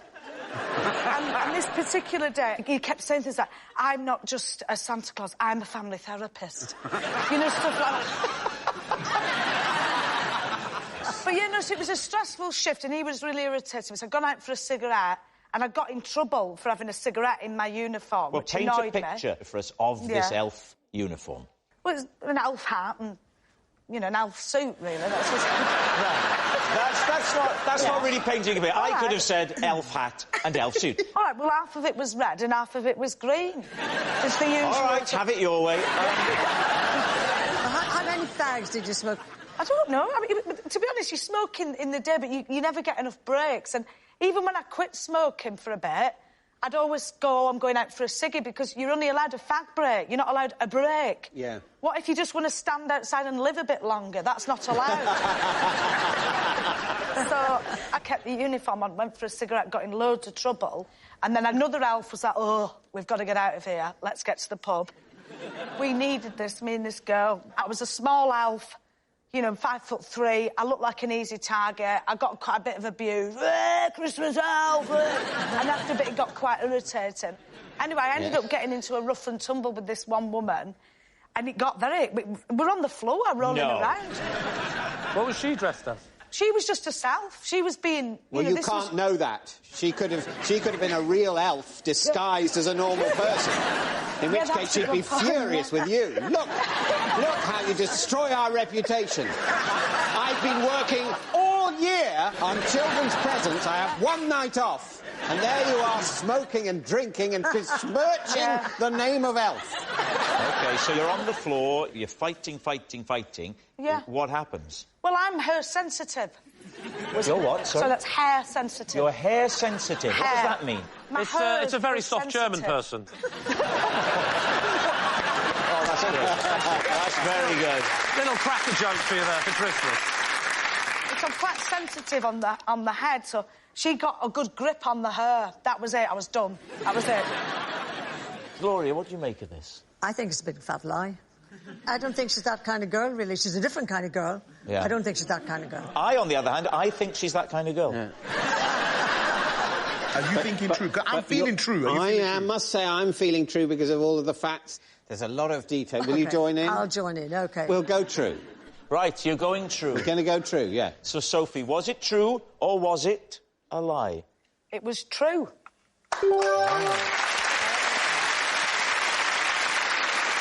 Yes, it's true. Sophie once had a fight dressed as a Christmas Well, this is John, and he disrupted a show I was in with an explosive attack of the hiccups. Stephen, how do you know John? This is John. We once spent an hour hiding from a piece of rope because we thought it was a snake. And finally, David, what's your relationship with John? This is John. I was the only person to attend his neighbourhood watch meeting. So we spent 10 minutes drawing a map of the road, then gave up and watched an episode of Knight Rider. So there we have it. Lee's team, where to begin? Shall we start with Sheila? Yeah. What was the show? It was a musical called Grey Gardens, which I did last year at Southwark Playhouse. It's a fringe theatre, so the audience are right on top of you and you can hear everything. And at the beginning, I could hear this person sort of suppressing something, like that.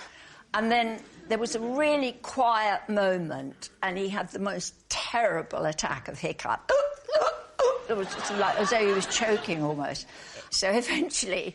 Sorry, eventually? You thought he was choking and you did something eventually? No, I knew he wasn't choking, but he was making a choky-type noise. Oh, OK, all right. So I had a glass that was supposed to be whiskey, but was actually water, so I went over to him and I made him drink out the back of the glass, and the audience were applauding like mad. What was your character? I was playing this old lady, and it's the story of these two women. They were discovered surrounded by cats and animals. They're probably locked out. Stanley. I'm curious as to how long it was before you stopped the show. I mean... Well, I let it go on for about 2-3 minutes. And what were you doing at the time? I was singing. I was trying to sing. You were in the middle of a song? Yes. What was the song, Sheila? So I Love You, I Love You. It's a song that she sings to her daughter. It's a very poignant moment. But you can't do a poignant moment with someone going...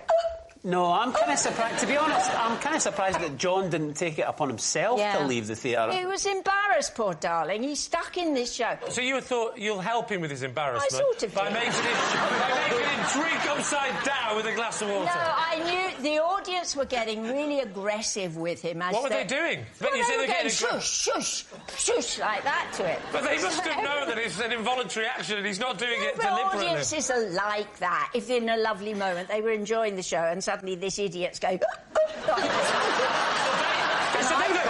And he's going... Are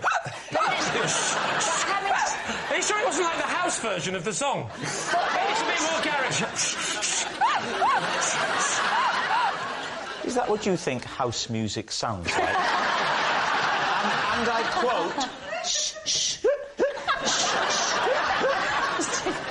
I would say, of all the genres of music, although house isn't close, it's the closest, unless you can tell me what that is closer than.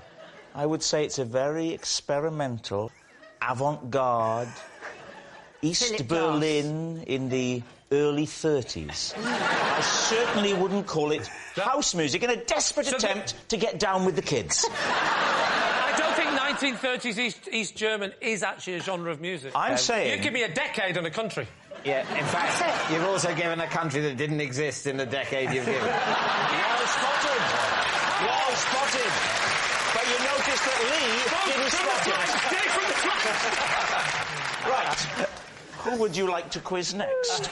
We'll go with Stephen, shall we? Just remind us, Stephen, just refresh our memories. This is John. We once spent an hour hiding from a piece of rope because we thought it was a snake. Where were you?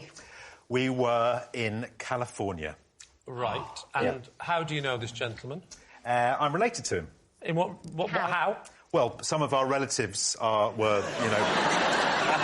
we're cousins. You're cousins? Yeah. OK, so you're in California. Yeah. And what, are you camping, are you? We're camping. What age were you? I was 19. Oh. Who was camping? We were. Just the two of you? Just the two of you. Just the two of us, yeah. Yellowstone? No. Yosemite? No. Big Sur? No. Doesn't matter what type of snake it was. So who spotted it first? We're in a tent, and I wake up, and we're in the woods, and it's California. Oh, you're not a campsite, then? You're just going not wild? Not on a campsite, no. OK. And I see a snake on the roof of the tent. So you saw the shadow, the saw silhouette? a shadow of a snake. So I say to him, I think there's a snake. He says, I think there is. Yeah. But it wasn't moving. But we watched it because we thought maybe it was asleep. How long did you watch it for? For about 40 minutes. Right. And you were too scared to, like, try and sneak out the front way and run? Well, we did come up with a plan. Oh, OK. Which was one of us was going to hit it and knock it away from the tent. Yes. And then it would fly away and then we'd dash out the tent. Hit it with your bare hand? I think it was a pillow, actually. You took pillows camping? Glamping. Don't you? So one of us hit it. Yeah, with the pillow? And the snake flew up in the air and then landed right back down on top of the tent. When it settled and it was still again, you now know it's definitely not a live snake. No, we think it may have been stunned. Which one of you hit it? I'd be lying if I said I remembered. Probably John. Probably John. Probably John. I mean, it's not easy to remember blood relatives, is it? So what happens next? We decided one of us had to dash out of the tent Yeah. and then see what the situation was. And who did that? And John very bravely said he would do it. So quietly we got out of our sleeping bags and to get him a quick exit, I helped open the flap and he jumped out. And then he turned around and he went, "You won't believe this. It's a rope." OK. Mark, you seem to find a potentially life-threatening situation rather amusing. Where did this... Can I ask, Stephen, where did this rope come from? It was on the tent. It was just a rope on the tent. Ropes on tents are really thin. They're not like... Very they've thin not got the snake. girth of a snake. It wasn't a snake like that. No, it was a piece of rope like that. How could you think that? The most you can figure is a worm. Yeah, but also, you've got to remember... There's a worm! Quick, get my pillow! It's also early morning, so the sun is just coming up, casting Snakes a are long a lot thinner shadow. in the morning, aren't they? It was early morning, they fatten up during the day. That's a little thin bit of rope. That's nothing like a snake. Unless you'd have said the shadow had somehow made it look That's what I'm bigger. saying, it's early You didn't morning. say that! It's early morning, the did sun say- is low. I said that. He did say that, Made it although... look... I mean... Sometimes Lee doesn't totally listen to everything other people say. It is true. That is a fair point. OK, now, what about David? David. So remind us again, David. I can't remember. I was the only person to turn up at John's neighbourhood watch meeting and then gave up and watched an episode of Knight Rider. How well do you know your neighbour? Not very well, but a bit. There'd been little... a sort of photocopied note had gone round about this meeting. A photocopied note? It's email these days. Yeah, but how do you know each other's emails before you start Neighbourhood Watch? Well, they've started. The party's in it. No, but this is before this. This is the first meeting, Yeah, isn't it? it's the first meeting. Oh, I do apologise. Sorry, carry on. Sorry, I must apologise about Rob. Sometimes he doesn't listen.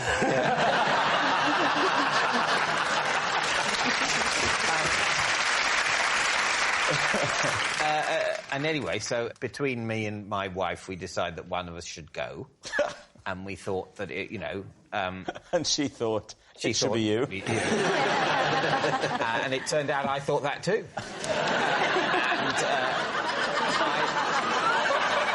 And it started off by you were drawing a map. And then, well, Map of yeah, the well then... street. Why were you drawing a map of the street?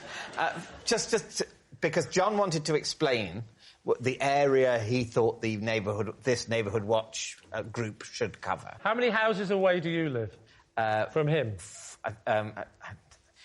He's, I think, next door but 4.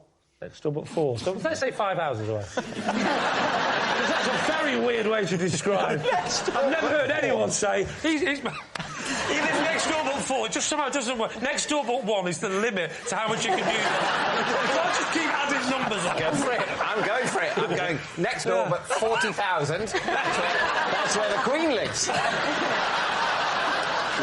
Was Knight Rider on telly or did he have it on a DVD? He had it on a DVD. So I'm a massive fan of Knight Rider. I've got all of them. Which one was this? Which what? Which episode? You know what? You understand the question. I don't remember the title of the episode. No, but what happened in the episode? I'd be interested to hear this. Michael Knight. Settle down, because this will be very interesting. He's driving along. Michael Mann, that's a good start, Michael Mann. As I remember, he's driving along and he in kit, and he's driving absolutely on the speed limit, but not above the speed limit. Even in your anecdotes, health and safety is important. It's important to the plot. Yes. He's driving it, and it says on kit's digital dial 55 miles an hour, which is the speed limit in America. And the police pull him over. It turns out that he is driving over the speed limit, but there's something wrong with Kit. He's all askew. Hang on, I'm just trying to remember the episode of Knight Rider where the story was about the speedometer being slightly broken. That's a coincidence, because I'm trying to do the same thing. All right. Wow. We need an answer. So, Lee's team. Is John Sheila's helpless hiccuper, Stephen's cowardly companion, or David's night-riding neighbour? What do you think, Mark? It seems to me you can drive a bus through the holes in all three of them. I don't know. Stephen's snake, he had me until the pillow. Yeah. I just don't think David, even though he's a really nice man, I just don't think he'd have the patience. I'll have to pull you up on that. Anyone else would just be like, why don't we just go down the pub, mate? No, not David. Not David, no. David's never ended a sentence with mate. Mate, OK, fine. Fair enough. Except when playing chess. Even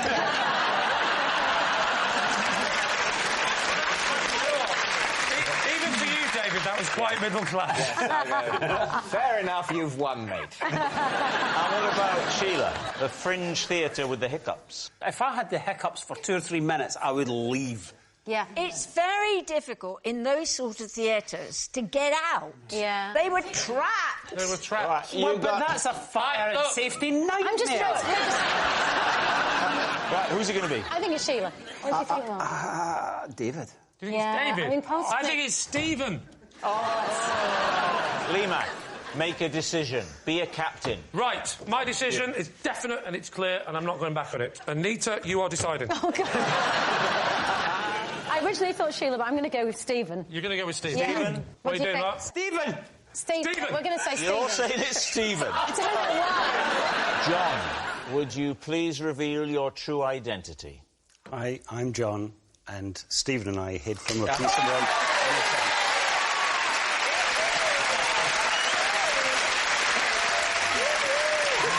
Yes, John is Stephen's cowardly companion. Thank you very much, John. So, Larry, your turn to confess all. I used to run a market stall that only sold hats for dogs. Lee's team, this shouldn't take long. Flannel!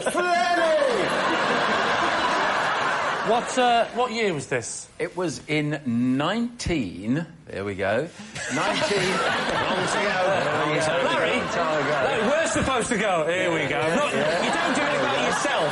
No, it was in the 1960s. The 1960s? Yeah. And this was your own business? I was a lad. I was still at school. You were still at school? And you thought, I'm going to hit up the booming dog hat market? Yeah. I was pretty enterprising lad, I tell you. Can you give me some... In Harlow.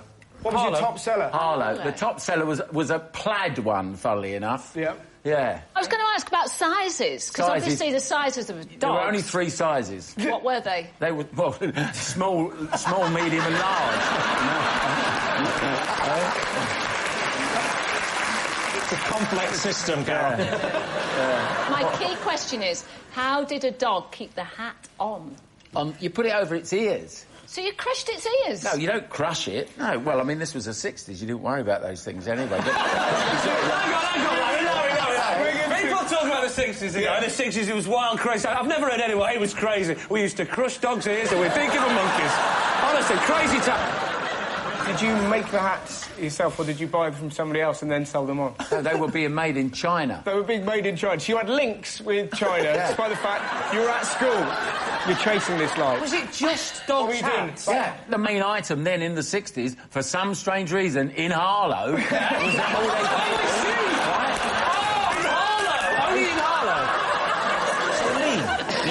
The moment has now come within the game where you guess whether it's the truth or a lie. All the evidence seems to suggest it's A great big fat porky. Yes. That'd be a good name for one of his acts. She's saying it's a lie. It's got to be a lie. isn't it? Lie. It's a lie. OK, Larry, is it the truth or is it a lie? It's a lie.